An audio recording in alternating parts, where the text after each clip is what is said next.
예전에 휴대폰이 보편화되지 않았을 때에는 우리가 메모하는 것이 익숙했던 적이 있습니다.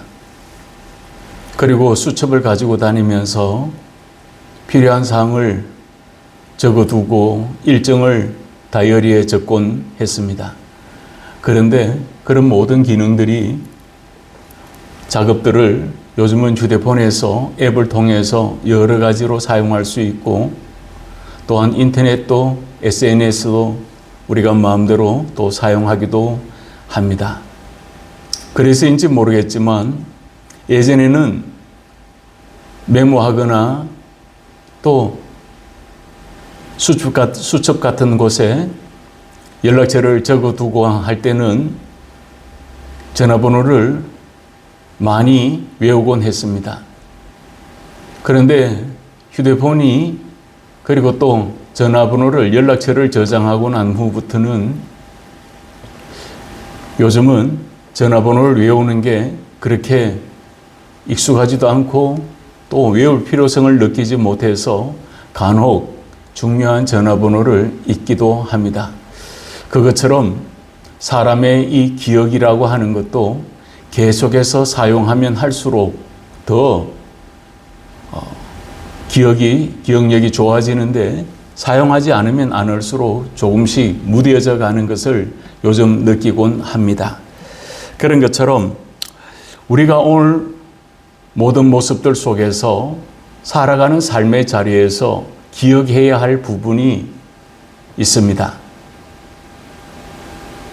첫 번째는 바로 삶의 자리는 우리가 어떠한가를 우리는 또 돌아봐야 됩니다. 살아가는 삶의 여정 속에서 삶의 환경에 따라서 살아가는 모습은 참으로 천차만별일 것이고, 직업도 다양할 것이고, 그리고 또 하루하루를 살아가는 그런 일정도 제각각 다를 수 있습니다. 그렇지만 동일한 한 가지가 있습니다. 그것은 24시간이라고 하는 하루의 시간을 선물처럼 받아서 우리는 살아갑니다. 그렇기에 우리가 그 시간에 대한 감사를 때로는 잊기도 하고, 또 눈을 뜨고 눈을 감는 그 순간까지 우리는 자신에 대해서 자기 자신을 자부심을 가지고 또 자기 자신을 또 사랑할 수 있어야 합니다. 예전에 바벨론과의 전쟁에서 대패하고 난 후에 이스라엘은 바벨론으로 많은 이들이 포로로 끌려갔습니다. 그럴 때 그들은 성전이 파괴되고 삶의 터전 모두가 다 빼앗겨버리고 땅과 주권조차 잃어버렸을 때, 그들은 바벨론에서 포로 생활할 때 그들에게 있어서 희망이라고 하는 것은 없었습니다. 꿈이라고 하는 것도 없습니다. 그저 하루하루 노역으로, 그저 하루하루 포로 생활을 하면서 그들은 살아가고 있었습니다. 그럴 때 하나님께서 에레미야를 통해서 던져주시는 말씀이 있었습니다. 에레미야 29장 5절에 보면 너희는 집을 짓고 거기에 살며 텃밭을 만들고 그 열매를 먹으라 라고 이야기를 합니다. 포로로 살아가는 그 먼 이국 땅에서 삶은 결코 녹록지 않았을 것입니다. 자유로운 몸이 아니라 그들은 포로의 신분으로 살아가야 했기에 여러 가지 제약이 있었을 것입니다. 그런데 하느님께서는 포로된 자를 자유케 하시겠다고 선포하게 하시지 않았습니다. 오히려 거기서 살아라 라고 이야기를 합니다.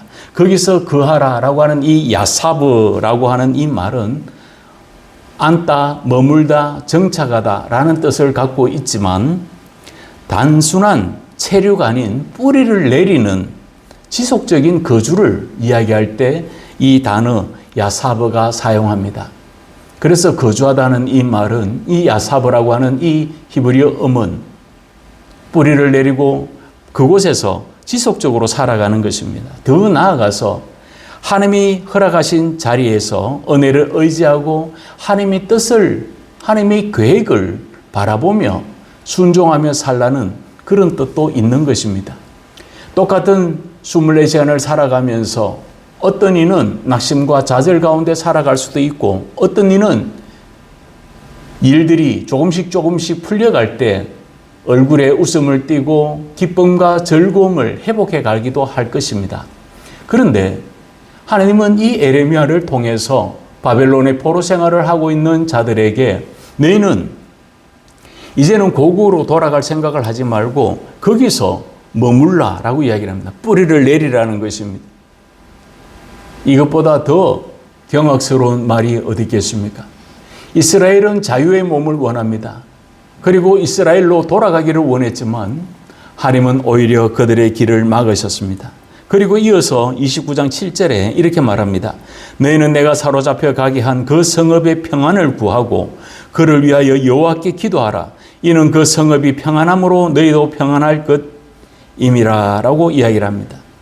모든 소망이 사라져버린 그 절망과 고통의 늪에서 빠져서 허덕이고 있는 이들에게 하나님은 말씀하신 것이 무엇이겠습니까? 오히려 그 성읍의 평안을 구하라고 이야기를 합니다. 오히려 바벨론에, 그리고 그 바벨론이 평안해야지 너희들이 삶도 평안하다고 이야기를 하시면서 원수의 국가였고 이스라엘을 그토록 괴롭혔던 바벨론을 위해서 오히려 기도하라라고 이야기를 합니다. 살아가는 그 삶의 자리를 두고 기도하라는 것입니다. 떠나기를 원하는 이스라엘에게, 자유의 몸을 원하고 있는 이스라엘에게 하나님은 바로 그 성읍의 평안을 두고 구하라 라고 이야기를 하고 있습니다. 현실의 삶을 직시하고 현실의 삶을 믿음으로 바라보라는 것입니다. 소망과 희망이 사라져버린 그 오랜 포로 생활 끝에 공고함과 낙심되고 좌절된 그 삶의 여정 가운데서 하나님은 오히려 적국인 이 바벨론을 위해서, 그 성읍을 위해서, 그 평안을 위해서 기도하라라고 성경은 이야기하고 있습니다. 그래서 성경에서의 평안이라라고 하는 말을 우리는 익숙한 하나의 히브리어음이 있습니다. 그것이 바로 샬롬입니다. 하나님의 평안이라고 하는 것은 전쟁이 다 사라져버리고 그리고 또 내가 걱정하고 염려하는 모든 문제가 다 사라졌을 때 샬롬을 이야기하지 않습니다. 성경적인 의미에서의 샬롬, 이 평안이라고 하는 것은 모든 관계가 하나님 안에서 회복될 것을 믿고 구하라는 뜻이 함께 담겨져 있는 것입니다. 모든 관계가 우리는 살아가면서 세상과의 관계에서 세상과의 어떤 시기와 기회와 어떤 문제들 속에서 살아가고 있지만 하나님은 세상과의 관계 전에 하나님과의 관계를 먼저 회복하는 것이 샬롬이며 그것이 평안이라고 성경은 이야기합니다. 세상은 편안을 이야기합니다.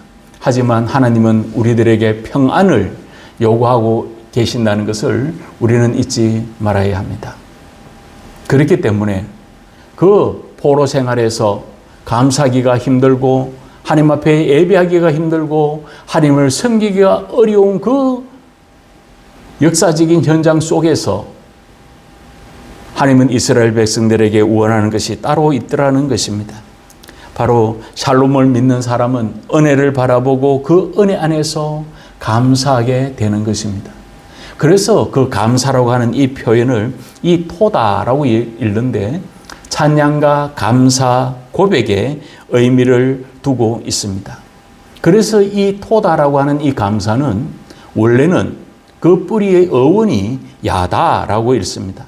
이 야다라고 하는 것은 손을 들고 인정한다는 그런 뜻이 담겨져 있는 것입니다. 감사하기 위해서 바로 이 토다의 언어적인 의미에 있어서 그 뿌리를, 어원을 바로 야다에 두고 있는 것처럼 우리는 무엇에 대해서 감사하고 있고 우리는 무엇에 대해서 손을 들고 있고 우리는 무엇을 향하여서 고백하고 있는가를 우리는 또한 돌아봐야 하는 것입니다. 하나님을 신뢰하며 인정하라는 의미가 바로 손을 든다는 뜻입니다. 그렇기 위해 오늘 우리는 이 예배하면서 다시 한번 세상과의 관계성 속에서 하나님과의 관계성으로 돌아와서 바로 자기 자신을 돌아보며 하나님 앞에 손을 들고 하나님을 나의 구원자이며 하나님은 나의 영원한 생명임을 고백하며 우리는 하나님의 주권을 또 인정하고 하나님의 계획과 하나님의 뜻하심이 무엇인가를 우리는 또 발견해 가야 하는 것입니다. 그러면서 감사는 회복의 문을 여는 열쇠가 되는 것입니다.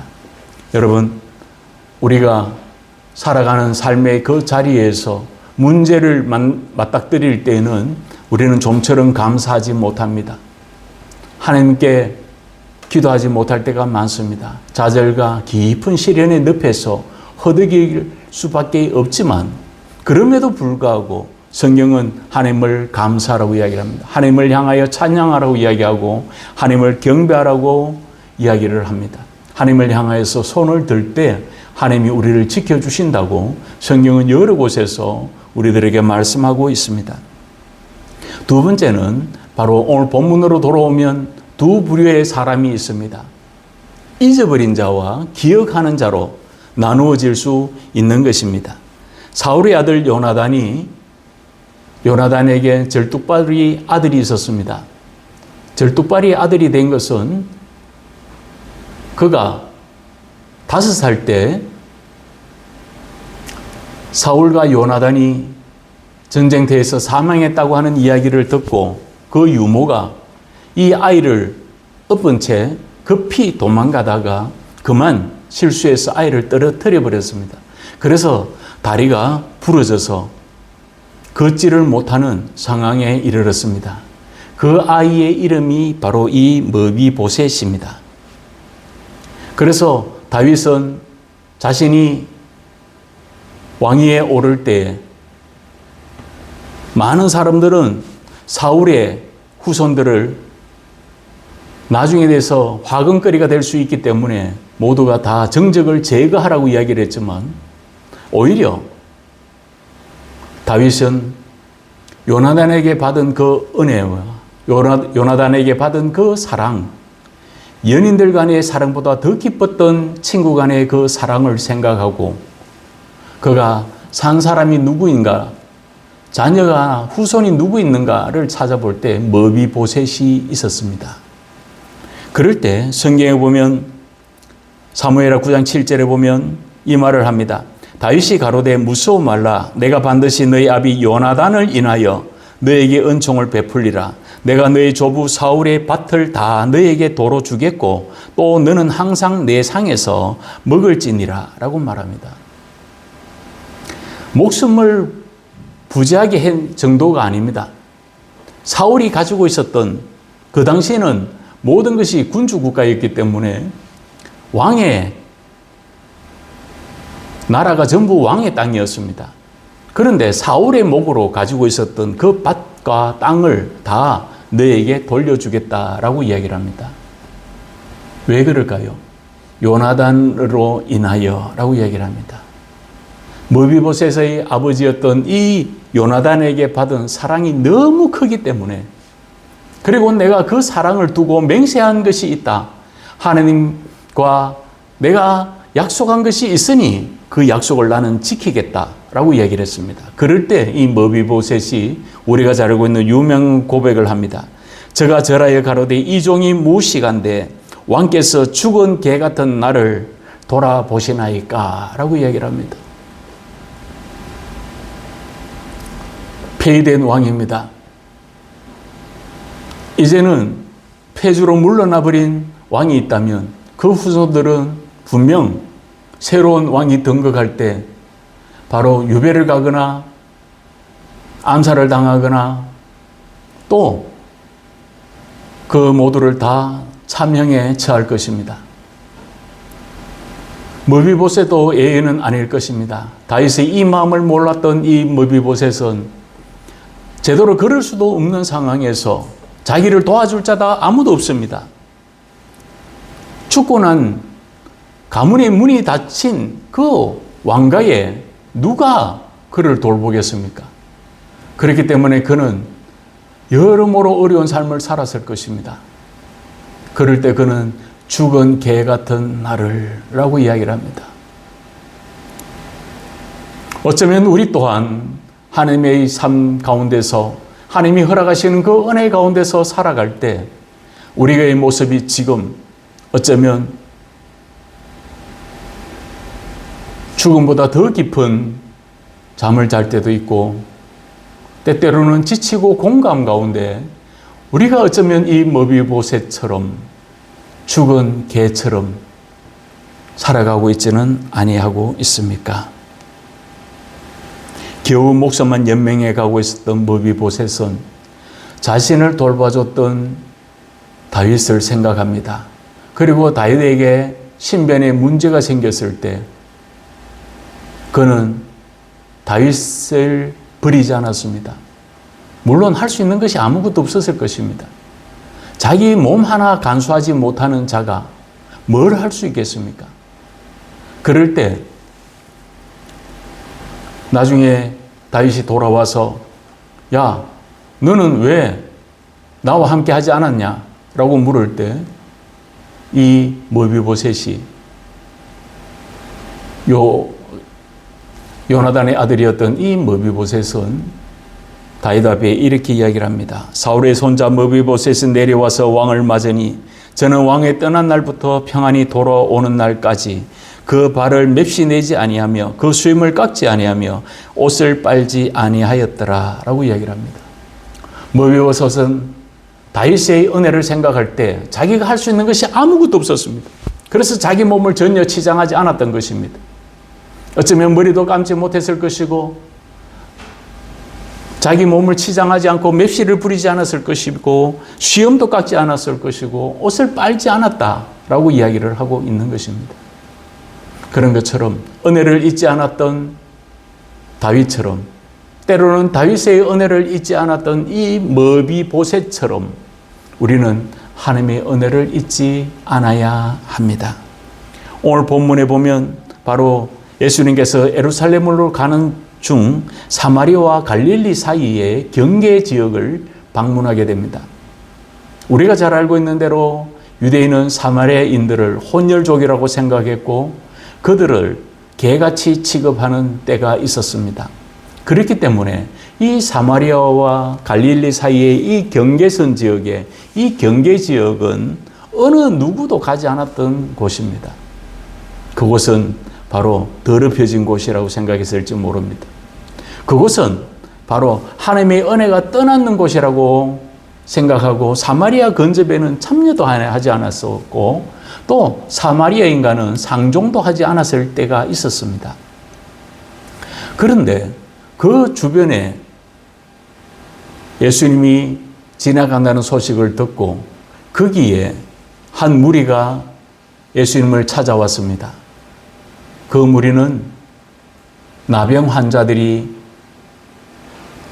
자신이 온몸이 썩어 들어가고 온몸에 진물이 나고 상처투성이었던 그런 나병 환자들 10명이었습니다. 유대인이 9명이었고 이 사마리아인이 1명이었습니다. 말씀드린 대로 사마리아라고 하는 이 자리는 사마리아인은 바로 그 당시에 많은 사람들이 배척하고 외면하고 소외되었던 그 지역입니다. 그 사람들입니다. 그런데 예수님이 그곳을 찾아가십니다. 그것처럼 복음이라고 하는 것은 생명이라고 하는 것은 바로 소외된 자를 찾는 것에 있다는 것을 우리는 잊지 말아야 합니다. 당시 나병 환자들이 할 수 있는 것은 아무것도 없었습니다. 가족이나 친척들, 친지들과 또 가문과 가정에서 제대로 된 생활을 할 수가 없었습니다. 왜냐하면 그들은 부정하도 여겨졌기 때문입니다. 그렇기 때문에 그들이 할 수 있었던 것은 외침은 한 가지밖에 없었습니다. 나는 부정한 사람입니다. 나는 부정한 사람입니다. 라고 그렇게 외치면서 나는 부정한 사람이어서 하나님의 저주를 받아서 지금 제 몸이 이렇게 되었으니 저를 피하십시오 라고 말하는 것과 같습니다.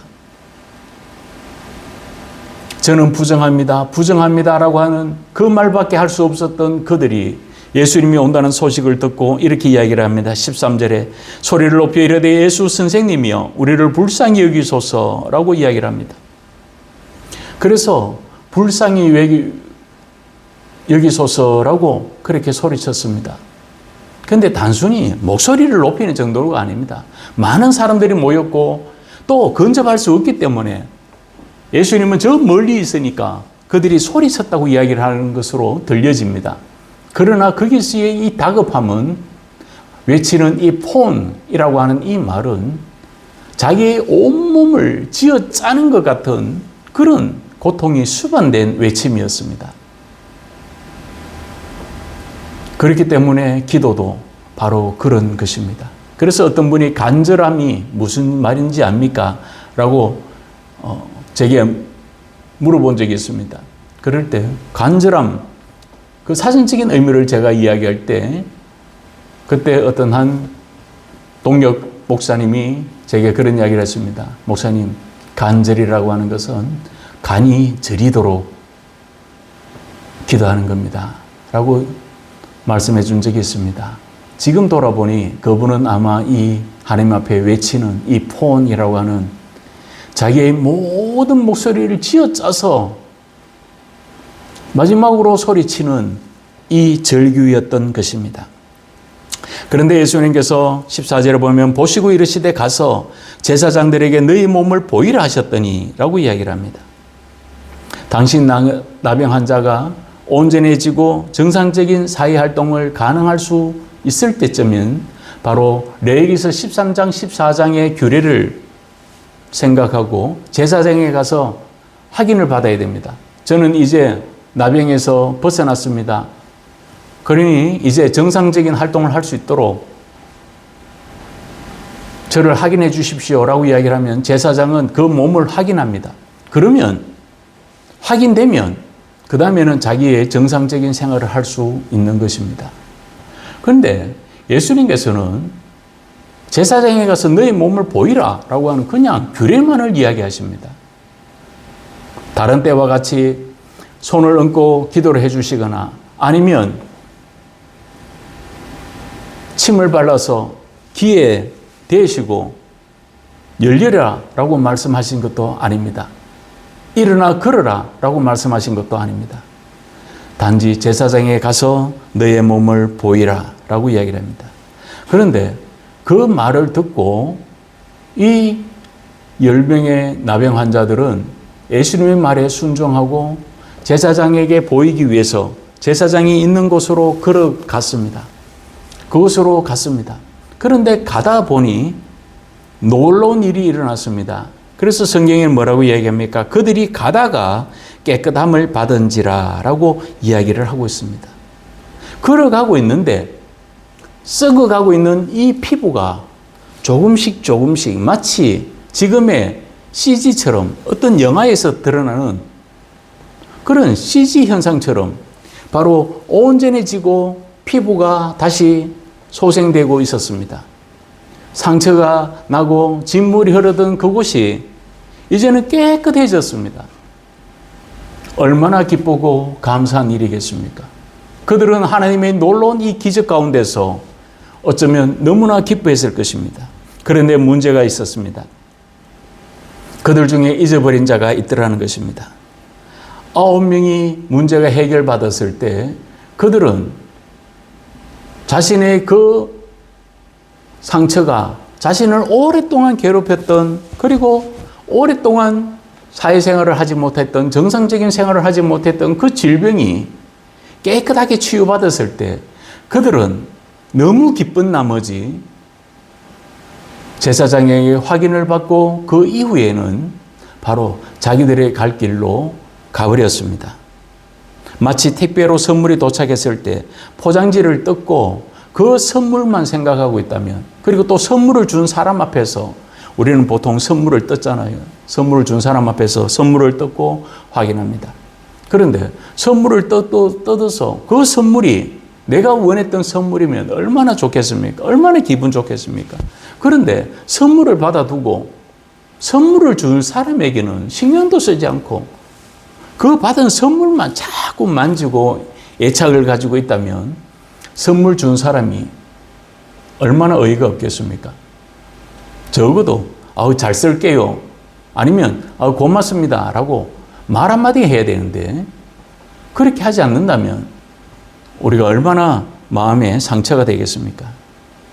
그런데 유일하게 한 사람만이 은혜를 기억한 자가 있었습니다. 15절에 보면 그 중에 한 사람이 자기가 낳은 것을 보고 큰 소리로 하나님께 영광을 돌리며 돌아와 라고 이야기를 합니다. 그는 가다가 자기의 몸이 취함을 받고 회복함이 되었다는 것을 알고 너무 기쁘고 즐거운 나머지 다시 돌아왔다라고 이야기를 하고 있습니다. 그래서 이 돌아오다라고 하는 이 원어에 보면 이 휘페스트랩센이라고 있습니다. 이 휘페스트랩센이라고 하는 것은 그냥 방향 전환 정도 하는 것이 아닙니다. 완전히 돌아서는 것을 이야기합니다. 그래서 회개라고 하는 그 말과도 똑같습니다. 오늘 우리의 모습들 속에서 우리는 은혜를 기억해야 합니다. 오늘 이 사람은 바로 큰 소리로 하나님께 영광을 돌리며 돌아왔다라고 이야기를 합니다. 그에게는 새롭게 펼쳐질 미래가 참으로 감격스러웠을 것입니다. 그동안 하지 못했던 가족들과 그동안 하지 못했던 가정생활, 사회생활을 다시 할 수 있었다고 하는 그런 희망이 있었고 소망이 또 하나의 꿈들이 있었을 것입니다. 그런데 다가오가는 그래서 예전의 그 모든 과거를 잊어버리고 미래를 향해서 달려가는 그 발걸음보다는 다시 예수님께 돌아와서 하나님께 영광을 돌려드리는 모습이 있더라는 것입니다. 오늘 우리 삶의 여정이 무엇입니까? 16절에 보면 예수의 발 앞에 엎드려 감사하니 그는 사마리아 사람이라 라고 이야기를 합니다. 온 마음을 다하고 뜻을 다해서 하나님 앞에 경배하며 예수 그리스도 앞에 무릎을 꿇고 감사를 드렸습니다. 소외되고 버림받았던 간신밖의 무리였던 그 10명 중에 유일하게 이 한 사람만이 은혜를 허락하고 치유하여 주셨던 그 예수님 앞에 돌아오더라는 것입니다. 그래서 이 감사라고 하는 이 표현을 쓸 때는 바로 유카리스토라고 하는 말을 쓰기도 합니다. 헬라어로. 그런데 거기에 보면 유카리스토 안에 하나의 단어가 더 들어있습니다. 그게 뭡니까? 카리스라고 하는 말이 있습니다. 감사 안에 은혜가 담겨져 있더라는 것입니다. 단순히 단어적인 부분이지만 감사할 수 있는 것도 은혜입니다. 채워졌다고 누구나 다 감사할 수 있는 것이 아니지 않겠습니까? 없어도 감사할 수 있습니다. 근근히 살아가고 있는 것만 해도 감사일 수가 있습니다. 그건 왜 그러겠습니까? 자기를 향한 하나님의 은혜를 알기 때문입니다. 깨달았기 때문입니다. 마찬가지입니다. 그런 것처럼 이 감사라고 하는 이 유카리스토라고 하는 이 단어 속에 하나님의 은혜가 담겨져 있는 것처럼 오늘 우리는 예배할 때 얼마나 하나님 앞에 감사하고 있습니까? 내 자신의 이 예배를 통해서 기도를 통해서 찬양을 통해서 하나님의 말씀을 묵상하고 그 말씀을 붙들 때 하나님의 응답이 이루어질 때 우리는 어떤 표현을 들여가고 있습니까? 어쩌면 9명의 문둥병 환자들처럼 이 나병 환자들처럼 새로운 미래만을 향하고 새로운 꿈만을 향해서 부지런히 나아가 버렸다면 예수께로 돌아오지 않았습니다. 그러나 이 한 사람은 자신에게 새로운 미래가 열리고 새로운 시간이 열리고 이제는 지나간 과거에 대한 보상을 누릴 것처럼 하지 못했던 일들을 마음껏 할 수도 있습니다. 그런데도 불구하고 그는 그 이전에 자신을 가능케 하신 예수 그리스도 그분 앞으로 돌아왔습니다. 욥기서 1장에 보면 이런 말이 나옵니다. 내가 모태에서 알몸으로 나와선즉 또한 알몸이 그리로 돌아가 올지라 주신 이도 여호와시요 거두신 이도 여호와시니 여호와의 이름이 찬송을 받으실지니이다 라고 말합니다. 욥은 하루아침에 자기의 모든 전 재산을 잃습니다. 자기의 자녀를 잃어버립니다. 그리고 사랑했던 아내마저 자기를 하나님을 향해서 저주하고 떠나라, 죽어버려라 라고 이야기하는 그 저주를 듣고도 여전히 잿더미에서 갈 곳 없는 이 욥은 그 자리에 있습니다. 거기다가 급기야는 설상가상 자기의 온몸이 바로 고통 가운데 있는 질병에 걸립니다. 그런데도 불구하고 그는 하나님을 원망하지 않았다고 이야기를 합니다. 주신 자도 여호와시요 취하신 자도 여호와시라 라고 하는 그 고백을 남기고 있습니다. 그런 것처럼 오늘 우리는 가졌다고 해서 하나님 앞에 감사하는 것은 누구나 할 수 있습니다. 일이 잘 될 때, 성공의 가도를 치닫고 있을 때 그건 누가 못하겠습니까? 그러나 고난 가운데 내가 감사할 수 있느냐 하는 것입니다. 좌절과 시련 가운데서도 내가 하나님의 은혜를 놓치지 아니하고 오직 의인은 믿음으로 말미암아 살리라고 하는 그 하나 한 말씀 한 자락 붙들고 하나님, 나는 하나님 없이는 살아갈 수가 없습니다 라는 그 고백을 우리가 남겨져 가야만 합니다. 그러므로 기결되어 가는 모습은 너무나 달랐습니다. 우리가 잊고 살아가는 하나님의 은혜가 어디에 있겠습니까? 오늘 이렇게 우리가 예배할 수 있는 것도 하나님의 은혜입니다.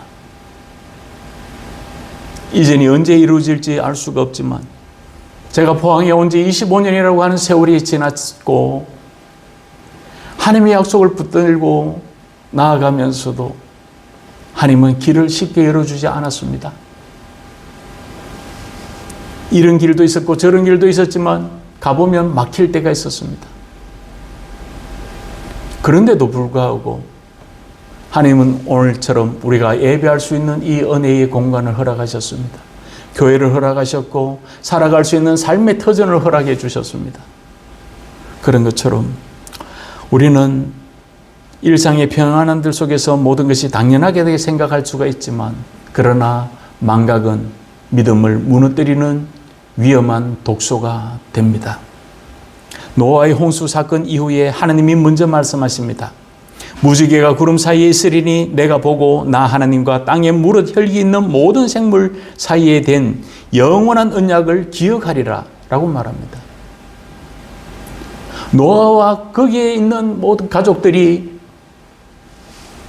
하나님께 나와서 하나님 저 무지개를 볼 때마다 내가 하나님의 언약을 먼저 생각하겠습니다 라고 고백하기 전에 하나님이 먼저 내가 이 약속을 기억할 것이다 라고 이야기를 합니다. 그리고 난 후에 레위기서 26장에도 보면 내가 그들의 하나님이 되기 위하여 열방의 목전에 애굽에서 인도하여 낸 그들의 열조와 맺은 언약을 그들을 위하여 기억하리라. 나는 여호와니라 라고 이야기를 합니다.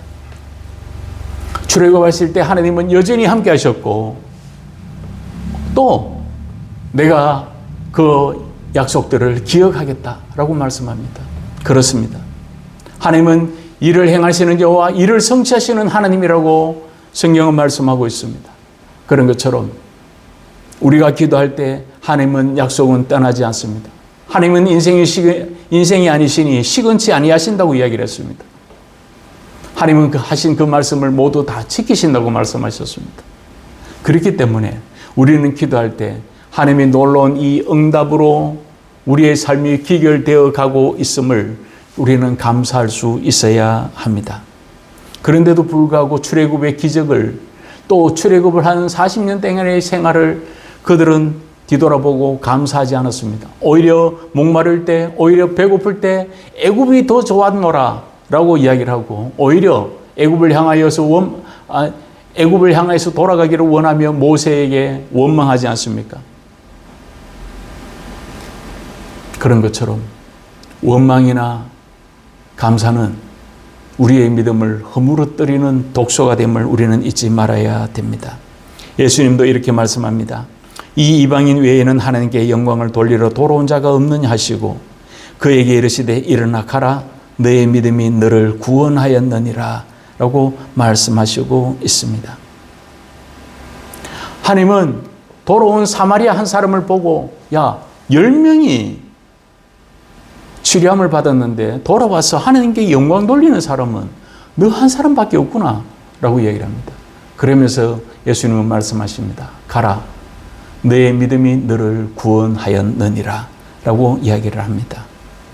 하나님과의 관계를 완전히 회복하는 말을 구원이라고 하는 표현을 씁니다. 그래서 이 세속행이라고 하는 이 단어는 특별한 단어입니다. 완전히 회복되는 것을 이야기합니다. 어느 정도 어물쩡하게 그렇게 회복되는 것이 아닙니다. 죄인된 자가 하나님의 거룩한 자녀가 되어가는 것처럼 인간의 죄 문제를, 인간의 그 죽음을 해결할 수 있는 것은 인간에게 있지 않습니다. 그러나 나의 생명이 되시고 나의 구원자가 되시는 주 예수 그리스도의 이름을 믿을 때 하나님은 역사하여 주시는 것입니다. 그럴 때 우리는 바로 이 세속행을 받을 수 있는 것입니다. 가라, 너의 믿음이 너를 구원하였다라고 얘기를 합니다. 9명은 바로 육체의 질병에서부터 치료함을 받았을 뿐입니다. 구원함을 받지 못했습니다. 자기에게 주어지는 새로운 미래를 향하여서 달려가기에 급급했던 그 발걸음들 속에는 하나님의 구원이 없었습니다. 그러나 잠시 자신의 삶을 미루고 예수님께 돌아와서 하나님께 영광 돌렸던 이 한 사람 사마리아인만이 구원을 받는 역사가 오늘 이 본문을 통해서 이루어지는 것입니다. 그래서 육체의 이 깨끗해졌다라고 하는 이 에카타리스테산라고 일컬어지는 이 단어는 그냥 아픈데 병원에 갔더니 약을 먹고 아니면 시술을 받거나 수술을 받아서 회복된 상황을 이야기합니다. 뼈가 부러지거나 이렇게 하면 핀을 박잖아요. 그리고 또 이 상처를 깁기도 합니다.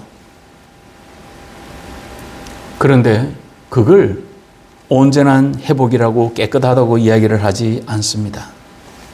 우리들은 속도보다는 이제는 방향을 더 주의해야 될 때가 있습니다. 방향과 진리의 성령님이 이끄시는 그 은혜를 우리는 다시 한번 바라봐야 하는 것입니다. 오늘 본문 17절에 말합니다. 망각의 늪에서 살아가는 이들을 바라보시고 예수님은 안타까워서 말씀하셨습니다. 예수께서 대답하여 이르시되 10사람이 다 깨끗함을 받지 아니하였느냐? 그 9은 어디 있느냐라고 얘기를 합니다. 9명이 모두가 다 회복된 모습에만 관심을 갖고 회복해 하신, 회복을 허락하시고 모든 것을 치유하여 주신 예수 그리스도는 잊어버리고 살아갈 때에 예수님은 그 9명을 찾고 있는 것입니다. 어쩌면 우리가 그 9은 아닙니까? 문제가 해결되었을 때 기뻐하기에 급급하고 살아가기에 급급해서 우리가 감사를 잊고 은혜를 잊고 살아가는 망각의 늪에 빠져버린 어리석은 영혼은 아니었습니까? 은혜를 동일하게 임했지만 돌아와 예수님께 무릎 꿇는 이 사마리아인에게 예수님은 구원의 은혜를 주셨습니다. 우리들도 마찬가지입니다. 우리가 다시 한번 우리의 삶들 속에 문제가 해결되었던 것만을 기뻐하지 말고 우리에게 영원한 구원을 주시고 바로 사망의 생명의 삼키운 바 된 그것을 우리에게 허락하신 그 은혜를 의지하고 구원의 감격을 놓치지 맙시다. 우리에게 믿음이 있음을 놓치지 맙시다. 예배할 수 있는 이 예배의 자리가 있음을 우리가 놓치지 맙시다. 기도할 수 있는 자리가 있음을 바라보고 나아갑시다. 말씀을 맺겠습니다. 어쩌면 우리는 똑같은 시대를 살아가지만 제각각 모습으로 자기 모양대로 자기 믿음의 분량대로 살아갈 수도 있습니다. 그렇지만 잊지 말아야 할 한 가지는 하나님의 은혜를 잊어서는 안 됩니다. 감사함을 잊어서는 안 됩니다. 무엇을 위해서 기도하고 있고 우리가 무엇을 위해서 몸부림치고 있습니까? 기억이 신앙의 근육이라면 감사는 그 근육을 움직이는 활동을 이야기합니다. 아무리 근육이 많아도 움직이지 않으면 도태되어 버릴 것입니다. 마찬가지입니다. 오늘 저와 여러분 하나님의 거룩한 은혜 가운데서 그 받은 은혜에 감사합시다. 내가 예수 그리스도를 믿고 살아가는 것만으로도 감사할 수 있는 저와 여러분들 되기를 바랍니다. 9명은 잃어버린 자신의 각으로 회개하는 모습을 봅니다. 새로운 미래가 벌려졌을 때 이제는 병들기 전의 모습으로 돌아가 버렸습니다. 병들기 전에는 가족들과 함께 있었고 사회생활을 할 수 있었고 또 친지들과 함께 생활할 수 있었던 그 공동체의 삶으로 돌아가 버렸습니다. 그러나 이 사마리아 사람 한 사람만이 받은 은혜를 감사하고 더 기뻐했을 때 하나님은 육체의 치료뿐만 아니라 바로 영원한 구원의 은혜를 허락하셨던 것을 우리는 알게 됩니다. 육체의 치유뿐만 아니라 구원의 은혜까지 누렸던 이 사마리아인처럼 모두가 다 그를 손가락질하고 더러운 놈, 추잡한 놈, 혼혈족, 피를 더럽게 한 족속이라고 생각했을지도 모릅니다. 그런데 자기를 알아주고 자기에게 사랑을 베풀고 자기에게 은혜를 베풀어 줬던 예수님께 돌아왔을 때 그는 온전한 구원을 입을 수가 있었습니다. 하나님을 경배하고 감사하고 예배할 때 하나님은 우리를 통해서 일하게 하실 것입니다. 하나님은 우리들이 살아가는 이 환경 속에서 역사하여 주실 줄 믿습니다. 그러므로 이제는 우리가 더 이상 망각의 늪에서 빠져서 허덕이면서 살아가는 그것이 곧 기쁨이요 그것이 곧 즐거움이며 그것이 만족의 늪이 아니라 오히려 우리를 사망의 구렁텅이로 몰아가고 있다는 것을 우리는 잊지 말아야 합니다.